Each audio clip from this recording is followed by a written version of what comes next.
走库玛雅金达走库龙榜索帕那สังฆะเจ้าและดกะโยกิเขาทั้งเสียง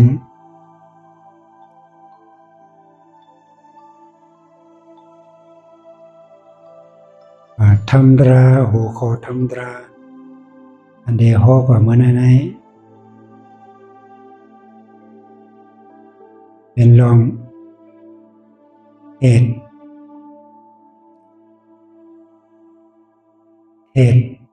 เงาเตะตาเดให้เธออดถึงวิมุตติเนี่ยนะเมื่อไหร่ก็เป็นวั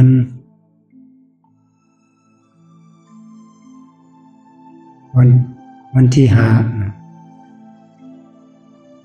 เดือนเฟบรุรีปี2569แม่นเดือน3ลอง4 คำพยายาม1 โมงบ่าย40 นาทีอ่อนล่าสุดได้เอาอังกะอัตตาและอนัตตามาลัดดีก่อนเนาะเอามาดีปรับที่เนี่ยตั้งออกปฏิจจสมุปบาทอันประมุนเที่ยวเลยแต้มไว้นั้นอัตตาในมีอังกะ8 เบิง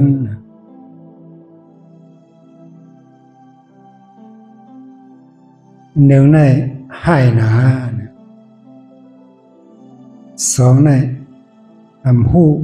ทำเจอ3หันทำมี4โห5หัด6ขัน7เงานอน8ลืม8 เบืองนั้นเป็นอังกะอัตตายาวก็ได้อังกะอนัตตาแทง8 เบือง1หลี2ผู้ทำเจอ3หันทำมี4โก5หัด6ข้าน7เงานอน8ลืมยาว8 เบืองได้เป็นอังกะอนัตตายาว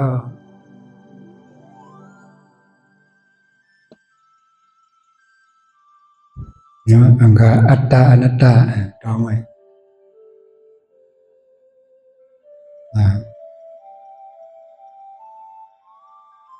เอามาฝึกย่างกรรมฝึกปฏิบัติไปจำเสียนดังอริยมรรคอังกะ8 เบิง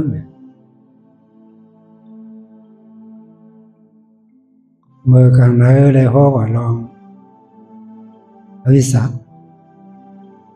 หูแจ้งเลี้ยงหูอันเตะหูสัจจะ4 เบิงหูอดีตอันปนมาหูปัจจุบันยามเหลียวหูทั้งอดีตและอนาคตอันได้มาถึง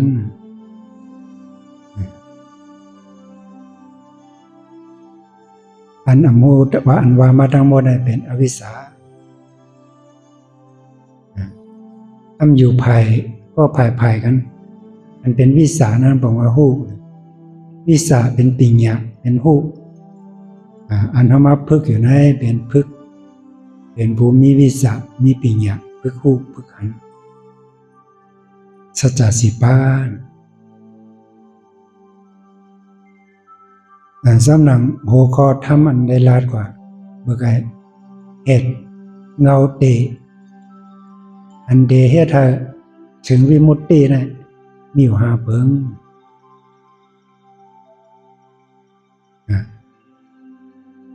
นิ้วนั่นเลยถ่อมทำตราอันพระเป็นเจ้าฮ้ออันนั้นลูกน้องตะเปมันเจ้าอาริยะเขาเจ้าเลยฮ้อเนี่ย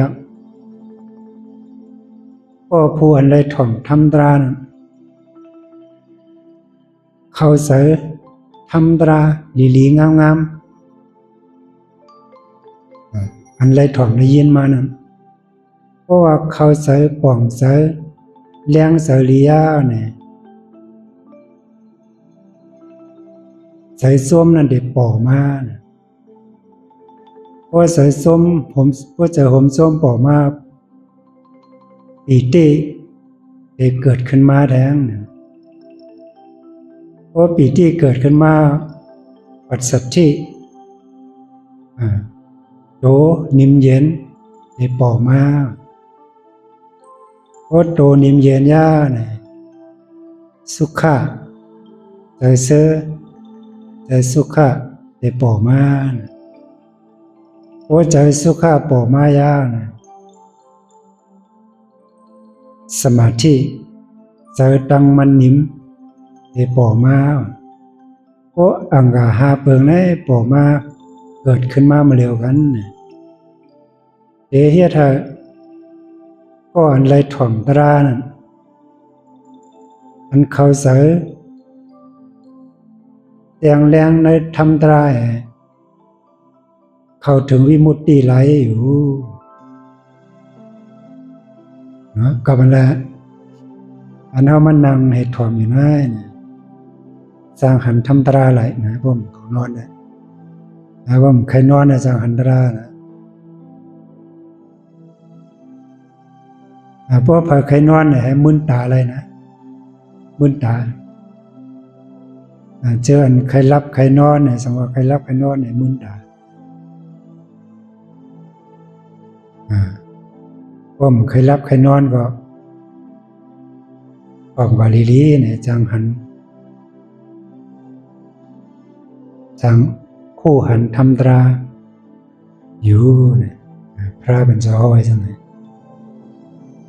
เวลาทำตราอันถอมนะซ้ำเป็นสร้างเนี่ยอันพระเป็นเจ้าเลยลูกหากตะเปมันโหเนี่ยเป็นสัจจะสีป้าเนาะสัจจะสีเปิงเป็นมรรคเป็นโผเป็นนิพพานผมเกี่ยวกับลองมรรคโผนิพพานสัจจะสีเปิงนี่นะแต่เทหูหันทำตรานั้นก็หยาบเพื่อกะเพราะว่าเสาภูก็หันหูหันอันนั้นเป็นอริยะมา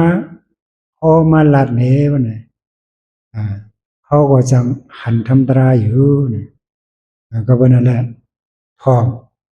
ก็จางหูหันตระหูหันทำตราอยู่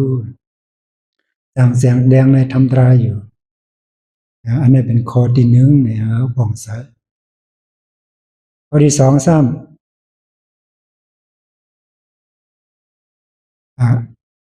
ก็อันไร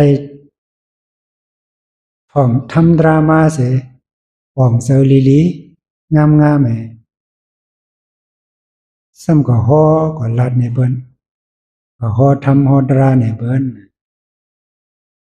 มันก็ซ้ำป่องเสียแจงแรงมาแทงเนี่ยก็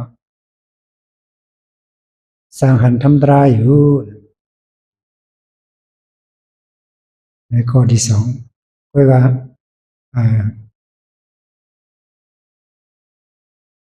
อะไรมีสายสมปีติปัสสัทธิสมาธิปีติปัสสัทธิสุขะและสมาธิเนี่ยหาเปิงในอะไรมีก็มีหาเปิงในก็เดจางหันทำตราอยู่นะ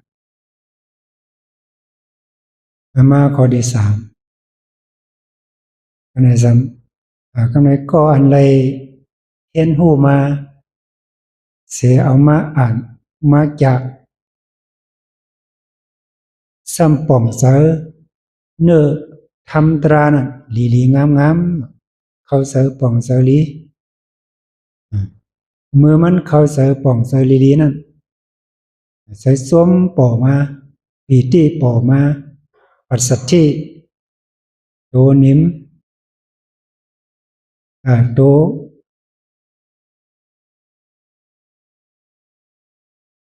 โตนิมเสือสุขะ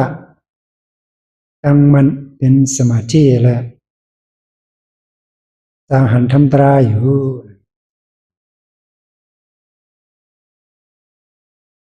ซ้ำข้อที่สี่ซ้ำก็อันไรเห็นหูมานะเขาเสนอทำตราลีลี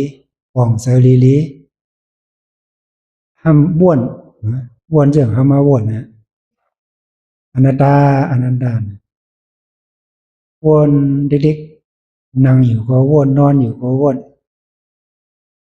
คุกจะไรเมื่อแล้วก็บ้วนเป็นอนัตตาอนัตตาอย่างนี้เพราะมันบ้วนอยู่เด็กๆว่าไหนจมป่อมาพอจมป่อมาก็ปีติป่อมาปีติป่อมาปัสสัทธิโตกัดนิมโตกัดโตนิมเสอสุขะตั้งมันสมาธิตั้งมันป่อขึ้นมาเมื่อเร็วกันนั้นเนี่ยก็สร้างหันทำตราหนังเขา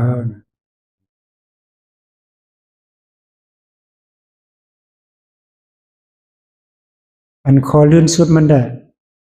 คอที่หานั่นแหละก็ผู้อันไรเห็นผู้สมาธินิมิตเนี่ยเมียวหละเมียวหนึ่งเสียต้องไว้ลีเสียเอากับพึกจ้างกำเพราะนั้นก็สร้างหันทำตราหนังเขาสร้างไรมากไรผูกหนังเขาเนี่ยอันไรลาดมาดังบนน่ะเดินได้ทอมทำตราป่องเสลีลีเดี๋ยวก็เสนั้นจมไว้ปีติปัสสัทธิสุขะสมาธิเกิดขึ้นมาเมื่อเร็วกันผู้หันตรากว่าอันนี้เป็นกว่าไรอยู่เนาะเมื่อปานพระมาก็หลีเมื่อปานพระมีทั้งนำว่าเสปานพระมาก็หลีก็เดจังมีคนอันถ่อมแหมผู้หันตรากว่าเนี่ยก็เดจังมีอยู่เนาะเพราะว่าข้อที่หนึ่งนั่นแหละเดจังมีข้อที่สองได้เฮอลอดเฮออ่านเฮหูป่องใจหันตรากว่าได้ข้อที่สองข้อที่สามไม่ได้แลบได้หยาบอยู่ไว้กับข้อที่สี่อันว่วนหันแล้วก็ว่นของเขาเนี่ยแล้วมันยังไงว่นกันอนัตตาอนัตตาเลยข้อที่สี่นี่ได้จังหันอยู่ข้อที่สี่นี่ได้สังว่าหันตุกข้าว่าไหนได้หันแน่นอนนะหันธรรมดาแน่นอนไว้กับเพราะว่าอินทรียะสัทธาวิริยะสติสมาธิแห้งใหญ่ว่าไหนเดี๋ยวก็ว่นธรรมดาว่นเป็นอนัตตาเป็นอนัตตาเนี่ยว่นอยู่ติ๊กๆเนี่ยก็จังหันอยู่เนาะอัมหันทุกขะก็จางหันอยู่พอหันทุกขะเช่นเตจางหันยาวนะ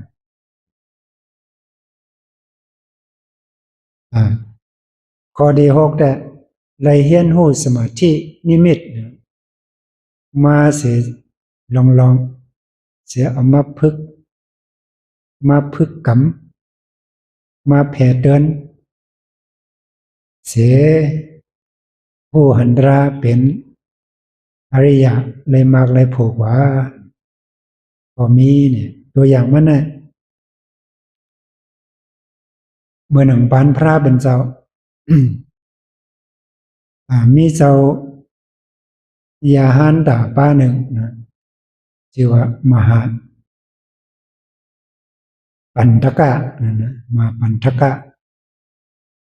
เจ้ามหาปันทกะได้เลยทำได้เป็นอริยก่อนมันสมีน้องใจก็หนึ่ง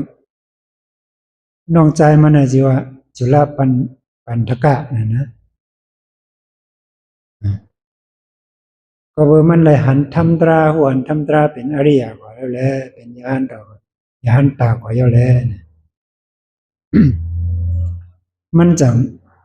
จูน้องใจมันมาเฮ็ดยาหันข้างเป็นภิกขุเป็นยาหันเนี่ยส่วนมันกาถามันปุกหนึ่งถ้ามันจากกาถานั่นน่ะถ้ามันว่ากาถานั้นเด้ๆนี่ก็ในอันพิจัยสอนยายสอนบันมันน่ะน้องใจจุลปันทกานะกาถาเลี้ยวไว้สีเหลืองเนี่ยมันต้องนะมันต้องกาถาปุกเลี้ยวเนี่ยสีเหลืองมันต้องเพราะว่าน้องใจมันเป็นอย่างทึ่งนะซึ่งนั้นเนี่ยก็มันก็ว่า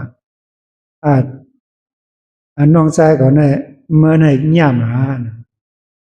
เป็นอย่างทึ่งนะร้องนะเสกจากเจอทองกาถาเลี้ยวไว้เขาดังสีเหลืองน้ำร้องไรสังมันดีอยู่ว่าในศาสนาได้หรือมันแปดนะเพราะลืมแปดก็มันก็จังฮีก็อันไปอันกว่าแปดอันไปแปดปีซ้ายปีใหญ่มันก็ได้กับญาพระเป็นเจ้าพอพระเป็นเจ้าหันก็ห้องมันมาถามมาดีกว่าแล้วมันก็ลาดลองตางมันลาดลองตางว่ายายมันลือบ้านะก็อยู่จังอยู่ว่าพระก็ถามเจ้าเฮ็ดยาหันมาแน่ปุณดาปีซ้ายเจ้าปุณดาเฮาพระเจ้าเฮ็ดมาเจ้าเฮ็ดเจ้านุงสั่งการมาในปุณตาเขาพร่ำจะพระธรรมก็เดปันกถาเจ้าเก่าว่าเจ้าว่าพระจังหามันจากกถาไว้ปุกหนึ่งสี่กถาได้ว่าระโชหารนังระโชหารนังนะต้องไว้นะกถาพวกนี้เดี๋ยวข้ามาเด็ดถามด้วยระโชหารนังระโชหารนังผ้าขาวโกพุนที่ปองนะผ้าขาวมดสานะพระเป็นเจ้าปันกถาให้ก็เอาผ้าขาวปันนั้นผืนหนึ่งเมื่อเรื่องผ้าสีขาวเนานุ่งห่มนุ่งนะมันก็เอามือลุบผ้าขาวนั่นนะมันก็เฮ็ดจอมแต่เอามือลุบผ้าขาวนั่นในวันนั้นหมอจีวากะหมอชีวกจีวากะนะปังพระเป็นเจ้าทรงซ้อมผมเลยยาหานหาปากป้าเนี่ยปากมือทรงซ้อมในหาปากในป้าจะรับปันทกาในเงาเจ้ายาหานเขาก็มือเดินจีวากะหมอจีวากะนะเมื่อถึงเงินเมื่อจำพระเพราะว่าถึงข้ายามจำทรงซ้อมยาวเนี่ยจีวากะก็เอาเขาซ้อมวันหลูที่พระพระเป็นเจ้าก็เอามือปีกไว้เปิดยาหานางบ้านเนี่ยมาถึงจีวากะหมอจีวากะก็ใจกวนมันมือห้องมือปางมาเพราะว่าคนมันมือถึงจองยาวเนี่ย ยาหานมีเหงป้าว่ะนะมันจะมีป้าเหลียวนะก็เพราะสังไรมีเหงป้าเนี่ยก็เพราะว่าเจ้าปันทกานะมันเอามือลูบพาไงเนี่ยเอามือลูบพากับลูบไม้พาเนี่ยก็แผ่นผ้าแผ่นผ้าขาวนั่นน่ะมองกว่าเศร้ากว่ามองเศร้าล้ำกว่าร้อยเนี่ยมันเอานั่นเฮ็ดเป็นสมาธินิมิตกันแล้วหันอามากโผล่ให้เกิดขึ้นมันจะแนวปืนนะว่า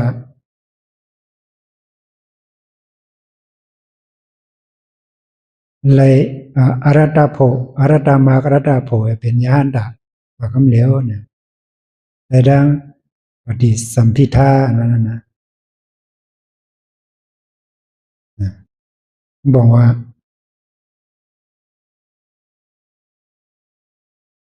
บอกว่าอ่าให้ผ่านสร้างที่คนไรนั่นน่ะไปเฮ็ดคนหนึ่งก็เป็นคนหลายก็ไรอะไรว่าอันนั้นเนี่ยมันก็วันละมันจะว่าคนอ่าของหมอสิว่ากล้าเมื่อถึงดีจ้องมาเลยก็หันยาน้ำมดหิวเหงมันเฮ็ดเปลี่ยนขึ้นมาแต่เหงป้ามันก้นหมอสิว่ากล้าก็เมื่อปอกเงินลาดมันขึ้นว่าอายาหันมีเป็นเหงเนี่ยมั่ว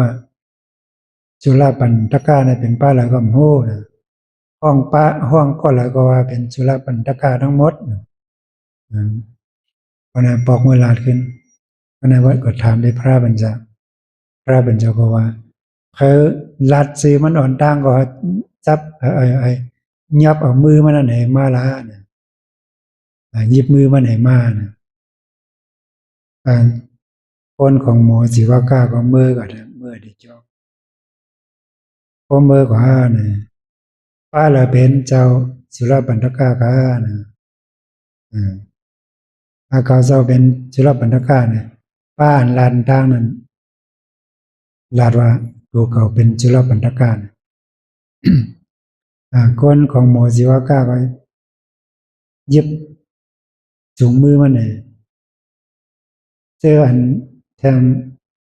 เขาปากเขาซิบก็นั่นก็หาลายกับแพทย์นะแล้วก็ปางมือสูงซ้อมดีเอินมันอันนี้เป็นการเห็นหัวสมาธินี่มีแค่เมียวละเมียวหนึ่งกว่าพึกกว่าเฮ็ดกว่าจ้างกรรมกว่าภาวนาก็พอหันลองมันกึ้มเนี่ยเนาะเมื่อหนังผ้าขาวนั่นหนังเราผ้าขาวนั้น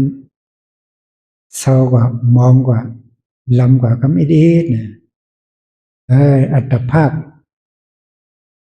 ตัวคนเขาก็จังหนึ่งนั้นเนี่ยวนได้จังไหนเอาหันตลากว่าเย็นเป็นยาหันดากว่าอันนี้ก็เป็นเหตุเป็นเงาหักระเดะผู้หันตราไรมากไรผูหนึ่งเขาเนี่ยนะหนังอันลาดมาเนี่ยทั้งหมดวิมุตติแต่ได้ฮอตกว่าวิมุตติเนี่ยมีอยู่ห้าเบิ้งเนี่ยก็นั่นวิมุตติอันว่านั้นก็มีแค่ห้าเบิ้งหนึ่งเขาวิมุตติเนี่ยผมว่าหลอดป่นออกป่นม่นหลอดป่นหลอดป่นอีสังหลอดป่นกิเลสสิบเบิ้งหลอดป่นสังโยกสังโยกสังโยชน์สังโยชนะสิบเบิ้งหลอดป่นทุกข้าวิมุตติเนี่ยหลอดป่นเพราะว่าถึงวิมุตติของบอกว่าฮอดนิพพานถึงนิพพานเข้าถึงนิพพานวิมุตติเนี่ยเป็นโภ เป็นผลเป็นอโจเป็นอโจมันมันน้องว่าปฏิเวทเนี่ยเข้าถึงที่นั้นเข้าถึงปฏิเวทปริยัติปฏิปฏิเวทะปฏิเวทะเนาะปฏิเวทปฏิเวทะเป็นผลนะโจมันวิมุตติก็เป็นที่นั้นนิพพานก็ที่นั้นเนาะนิโรธาก็เป็นที่อันเดียวกันทั้งหมดนั่นแหละเยื่อหมายของเขานั่นเป็นวิมุตตินั่นน่ะเนาะเยื่อหมายอันนั้นมันนำพึกกำรายนะเป็นวิมุตตินะในวิมุตติเนี่ยมีอยู่ห้าเพิง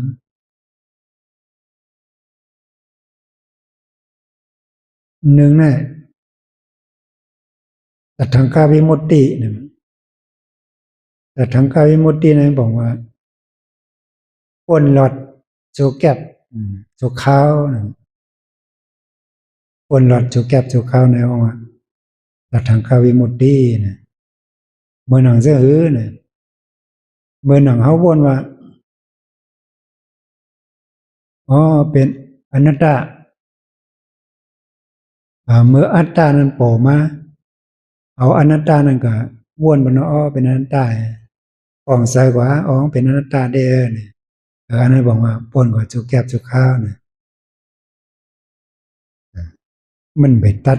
มันป่องใส่อีดออดก็เอาใส่อีดออดอะไรผู้ว่าอ๋อมันเป็นอนัตตาแล้วอันนั้นว่าตัดทางคาวิมุตติก็นะวิคัมปนาวิมุตติเห็นว่านั้นปนหลอดโดยเอาสมาธิเอาจานได้กว่าทิ้งไว้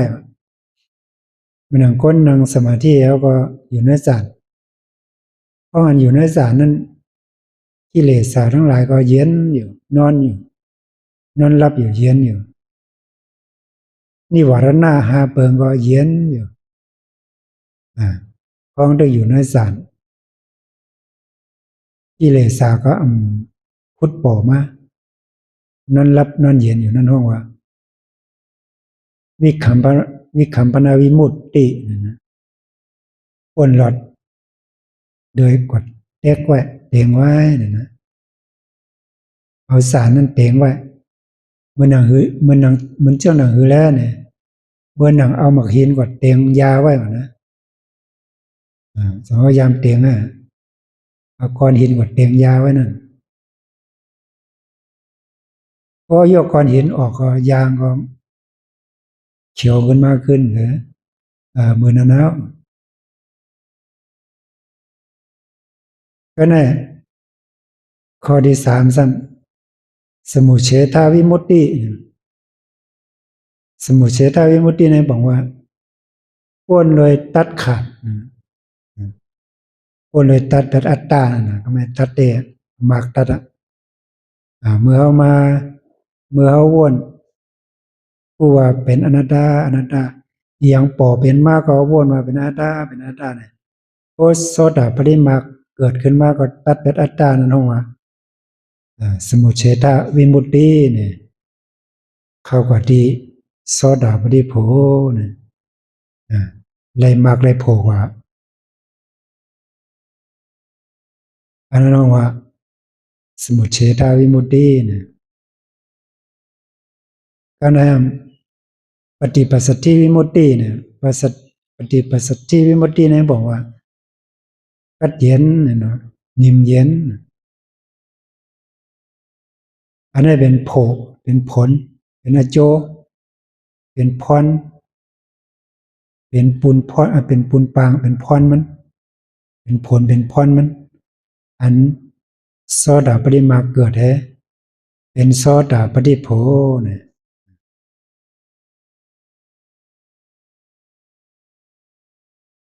ก็นั่นนิสราวิมุตติเนี่ยนิสรามุตติป้นลอยออกป้นลอดเนี่ยป้นลอยออกป้นลอดเนี่ยเป็นอนุปาทิเสสนิพพานเข้าวัฏนิพพานนั้น ตายเกิดแทงยาเนี่ยอันนี้เป็นวิมุตติพ้นหลอดออกทางทุกขาเตเนี่ยนะ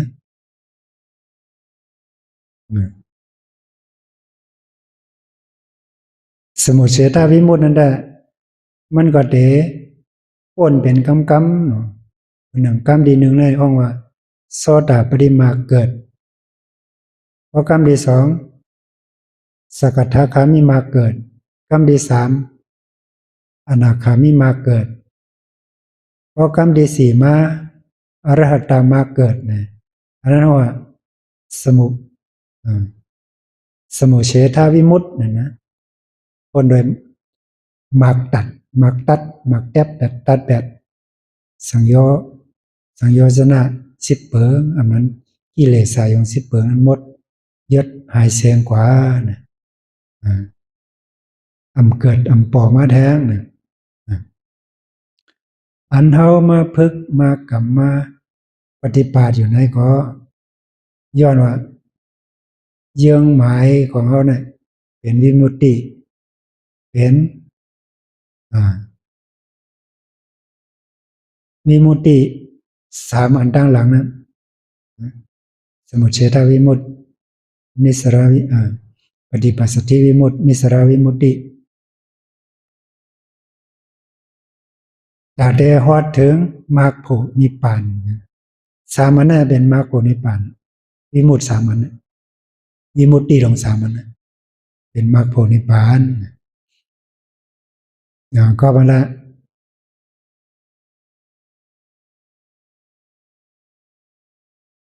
วิมุตติเฮาถูกหลีป่องสาวิมุตติเนี่ยสัจจะสีป้านั้นเขาป่องสายาวนะป่องเสือสะพอมันเนี่ยทุกขาสมุทัยนิโรธานิโรธาเนี่ยเป็นวิมุตติเป็นอันเดียวกันก็เนี่ย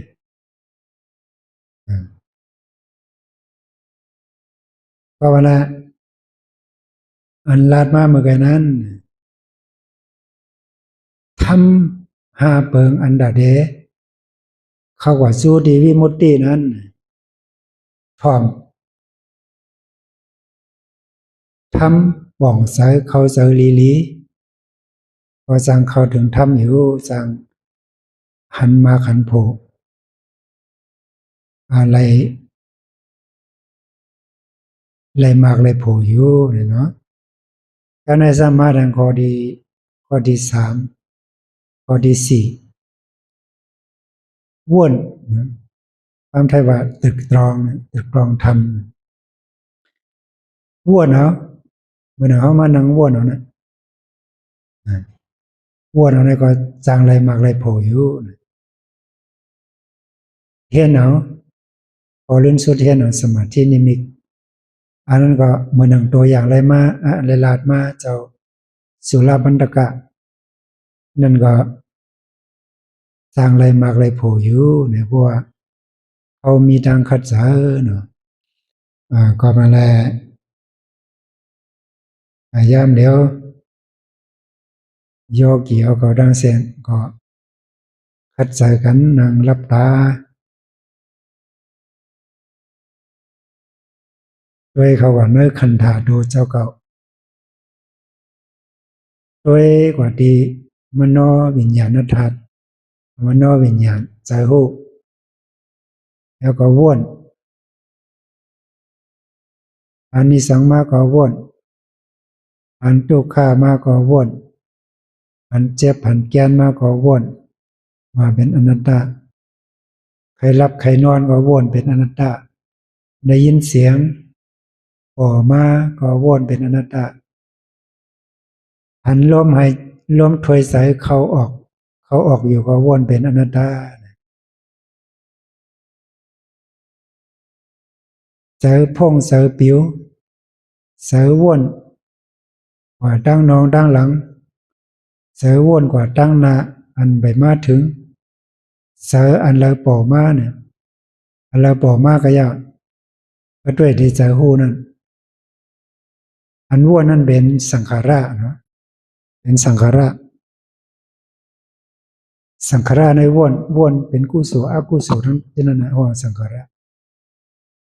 เพราะน่ะอันวนสมาสังกปะนั่นแหละวนทำตรานะมันจะวนก่อนเป็นกุศลอกุศลดังเนี้ย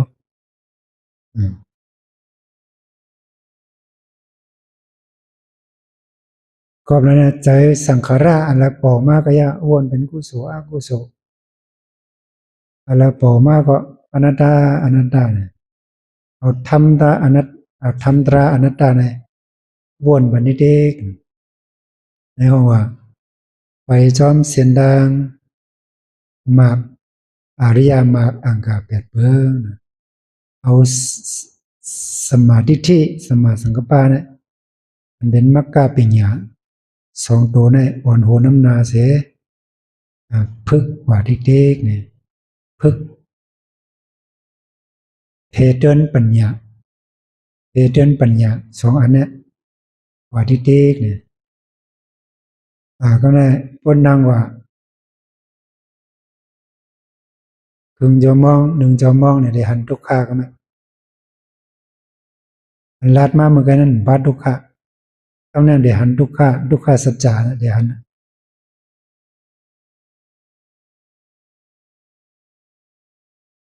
พ้องอันหันทุกขาสัจจานั้นเจ็บแกนนั่นปอมานะเอาอนัตตาบ้วนเด็กๆเนาะพ้องอันทุกขาปอมาแห้งๆนั่นเจออัตตาโหอัตตานั่นนะเด็กปอมาเหมือนกันนะใครลุกใครพื้นใครไป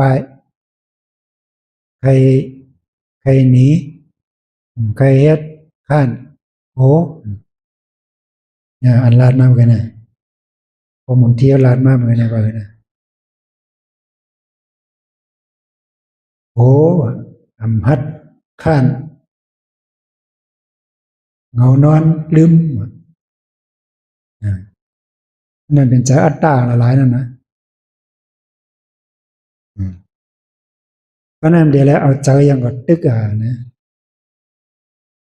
เอาใจอนัตตาก็ตึกอัตตานั่นนะอัตตากับอนัตตาอยู่ก็ภายรู้อัตตาไหนบอกว่าหันผิดเนี่ยอนัตตาบอกว่าหันถูกเงี้ยสื่อสารอนัตตานะฮะอัมโกอนัตตาในอันหนึ่งได้บอกว่าหลีพูดทำจะหันทำมีอัมโกฮัดอัมขันอัมเงานอนอัมลืมได้เป็นอังกาอนัตตาอัตตารู้อัตตาสัมให้นะอัมหูทำใจอัมมันทำมีโออัมฮัดขันเงานอนลืมบ่นนะลืมหางลืมตัวนั่นเป็นอังกาของอัตตาเพราะอัตตาบอกมาโกเจ็บไปเอาอนัตตาก็ตึกใส่เขาในที่เป็นอนัตตาเนี่ยหัดทำเป็นใจมัดก็โกรธได้นั่นน่ะบัดเจ็บมาทำตายโอ้เนี่ยโกรธได้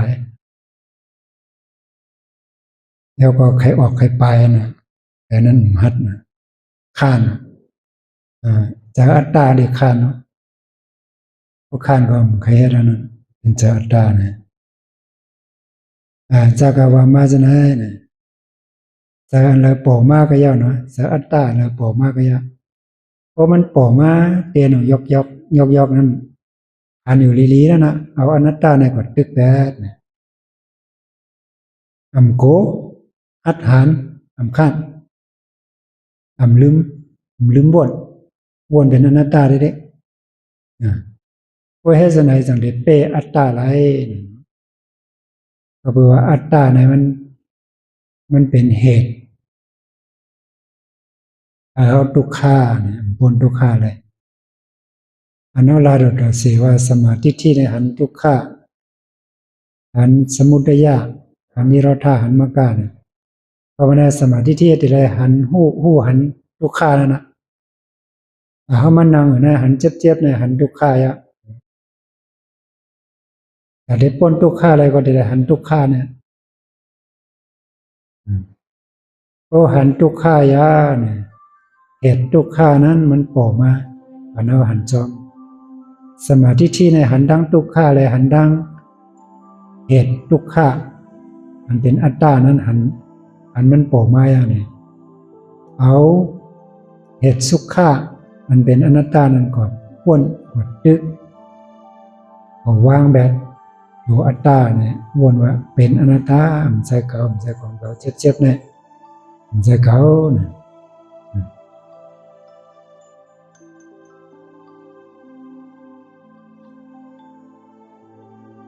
รูปวิญญาณเวทนาในมันกึ้มวนว่าจะไหนก็เลยพระเป็นเราสอนไว้แล้วนะอนัตตาลักษณะสูตรมันขันธ์ห้านะมันกึ้มขันธ์ห้านะมันกึ้มมันแหลกหลายมันเป็นอนิจจาอันเป็นอนิจจาในมันหลีมันเป็นทุกขาอันหลีอันเป็นทุกขานะหลีเอามาเป็นของเขาเนี่ยก็เป็นอะไรวนปล่อยวางว่าเป็นอนัตตาอันใจเขาอันใจของเขาอุปเปิงพองำไรเนี่ยวนมาจากไหนดีๆคุณตาเทวางแบบอัตตาอันเป็นสมุทัยเหตุทุกขานั่นแล้วก็วางแบบอัตตาทิฏฐิห้องน้ำเมียวหนึ่งว่าสักยะทิฏฐิอันนั้นอัตตาทิฏฐิของผมว่าหันมาเป็นเขาว่างเป็นเสือหันมาเป็นเขาพระเป็นเจ้าเขาปล่อยว่างเป็นใจเขาดูอัตตาดูเขาแต่วนมาเป็นอนัตตาพระเป็นเจ้าสอนจะไหนก่อนได้สอนจื่อพวกหมอเอาพอทำพระเป็นเจ้าสอนนั้นมันมีนำพวกหมอเอาวันไหนก็เดี๋ยวเอามาพึกเอามาจ้างกรรมอันเป็นเส้นทางสื่อมันกำสื่อเป็นเส้นทางกดเส้นทางงอกเนี่ยมันก็ได้นานถึงเนี่ยเพราะว่าเอาผูกแมนสื่อสารมันมาพึกมาจ้างกรรมมาปฏิบัติเนี่ยมันก็ได้เจ้าได้หันมาขันโผหันทำตราไว้เนี่ยก็มานะอันนั้นมาพึกเนี่ยเป็นเส้นทางไว้ดีสุดนะอันทุกขาแล้วว่างอัตตาสมุทัยนั่นเหตุทุกขานั่นวางเหตุทุกขาหันทุกขาวางเหตุทุกขาหันทุกขาวางเหตุทุกขาอันตัวว่างนั่นเป็นวนว่าเป็นอนัตตาสมาสังกัปปะอันตัวหันนั่นสมาธิที่หันอย่าวางหันอย่าวางแบบอนัตตาเลยนี่เพราะว่าทุกขานั้นมันปล่อมานำหนายาวใครลายาวอิ่มหนายาวนะพอถึงอิ่มมานั่นนะมันจังได้คลายแบบนี่มันจังได้คลายแบบนะหันทุกข้านะใครลายาเนี่ยมันได้คลายแบบอิ่มจานยาเนี่ยจังได้คลายพวกคลายยาเนี่ยจังได้ฮอดดีวิมุตติอันลาดมากเมื่อกี้นั่นอิ่มคลายลองยินดีฮอดวิมุตติเนี่ยนะพระบรรจโหดเสนะก็น่าเอากำนำปองเสเจ้าบุตรท่านั่นปองเสว่าเหตุดีอันเด่นนั่นฮอดนั่นถึงนั่นโหหันทำตรานั่นเลยมาโผนิบาตนี่ก็อ่อนกันเฮ็ดอันเดียวเจียวไรนะซ้ำอ่อนกันเฮ็ดนี่ก็นั่นแหละมันถึงดีมันไรเฉพาะก็ว่าแล้วเฮามีผู้จี้นี่ตั้งยาบ่หมุนที่อ่อนเฮาเฮ็ดพอหมุนที่หาหันตัดถึงมายาวเนี่ยก็ว่าแล้วเฮาจะไหนก็ต้องตึกหาอยู่หันอยู่หันเลยหาอยู่หาเลยหันอยู่พึกไปซ้อมขอสั่งสอนขอจินน้ำมันเจ้าเนี่ยเขาก็หาหันตัดถึงเหมือนพอหมุนเที่ยวอยู่เนี่ย แล้วก็มาได้กูก็ในป่องเสือเนาะหาอันว่านั้นป่องว่าหายสังหาอันว่านั้นป่องว่าหาธรรม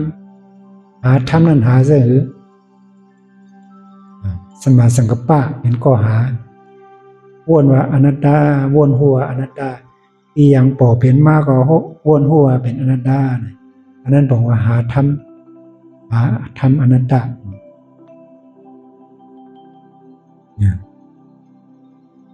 เพราะว่าหาอยู่ที่เด็กมันเนี่ยก็ถึงลือข้านมันถึงว่ามันกันนั่นโกฮัดข้านลืมวนหาอยู่ในที่อนัตตานั้นบอกว่าหาธรรมเข้ามาในก็บอกว่าเข้ามาหาธรรม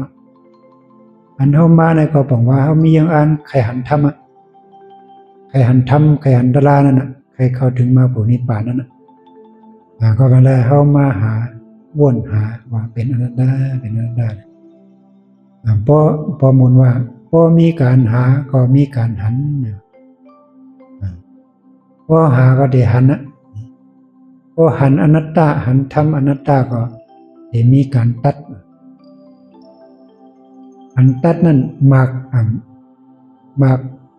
ากสีนั่นเดี๋ยวตัดปันโซดาปริมากเดี๋ยวตัดปันอัตตาทิฏฐินั้นสักยะทิฏฐิวิจิกิจฉาศิลปตะปรามาสว่าโซดาปริมาตัดปัญญาเนี่ยโซดาปริภูก็เกิดขึ้นมาอันนี้ป่านั้นก็เกิดขึ้นมาจังคำเดียวก็แล้วกองอันนั้นตึกหาอยู่นะมาโคนิป่านั้นก็อยู่ไกลอ่ะนะก็ใกล้หาก็เดี๋ยวหันนะพอหึงพอนั้นก็มันนะเจ้าคู่หลงปังซอปนาว่าหรือนั่ง3 ชั่วโมงหนึ่งเลยวันนี้วันนี้พอนั่ง2 ชั่วโมงนะเขาก็นั่งผ่านโปนมาแล้วหลายวันเลย4 วัน5 วันเพิ่มก็ได้เป็น3 ชั่วโมงเนี่ย3ด้วยกว่าเนาะ3สู้ด้วยกว่าเอาอนัตตาในสู้ด้วยอัตตามันบ่คู่กันว่าดูแล้วอัตตาอย่างแห้งปิ่งอย่างอนัตตาเขาอย่างอะไรมีแห้งในอะไรคู่กันเพราะว่าแห้งอนัตตาแห้งปิ่งอย่างเขาอย่างก็ไหนว่าอัตตานั้นเด็ดยอมกันพอยอมกันก็เดหันธรรมดาเดหันธรรมอนัตตาเสไล่เข้าถึงมรรคผลนิพพานกว่าก็มันได้กูก็โยกีสาวเขาและโยกีทั้งเส้นขัดสางผังมัน